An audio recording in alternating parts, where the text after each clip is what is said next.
सण उत्सवाच्या पार्श्वभूमीवर मोठी कारवाई. स्वप्नील कोलप टोळी 2 वर्षांसाठी हद्दपार. आगामी सण उत्सवाच्या पार्श्वभूमीवर कायदा व सुव्यवस्था राखण्यासाठी सांगली पोलिसांनी मोठी कारवाई करत स्वप्नील उर्फ गोट्या प्रकाश कोलप टोळीला 2 वर्षांसाठी सांगली व कोल्हापूर जिल्ह्यातून हद्दपार केले आहे. पोलीस अधीक्षक संदीप घुगे यांनी महाराष्ट्र पोलीस अधिनियम 1951 चे कलम 55 अन्वये हा तडीपार आदेश जारी केला आहे. गुन्हेगारी टोळ्यांची दहशत कमी करण्यासाठी आणि सणांच्या काळात शांतता अबाधित ठेवण्यासाठी ही कारवाई करण्यात आल्याची माहिती पोलिसांकडून देण्यात आली.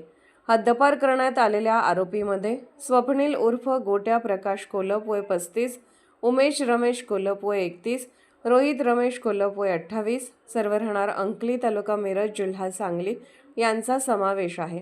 या टोळीविरुद्ध 2013 ते 2025 या कालावधीत खुनाचा प्रयत्न, मारहाण, घरफोडी, चोरी, खंडणी, शस्त्र बाळगणे, विनयभंग, बेकायदेशीर जमाव, सरकारी कामात अडथळा अशा गंभीर स्वरूपाचे गुन्हे दाखल असल्याची माहिती पोलिसांनी दिली.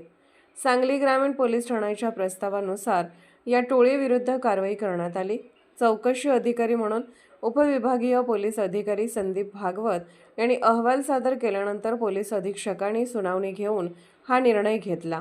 या कारवाईत अपर पोलीस अधीक्षक कल्पना बारवकर, पोलीस निरीक्षक संजीव झाडे, सांगली ग्रामीण पोलीस निरीक्षक भैरू तळेकर तसेच स्थानिक गुन्हे अन्वेषण शाखा आणि ग्रामीण पोलीस ठाण्याच्या पथकाने सहभाग घेतला.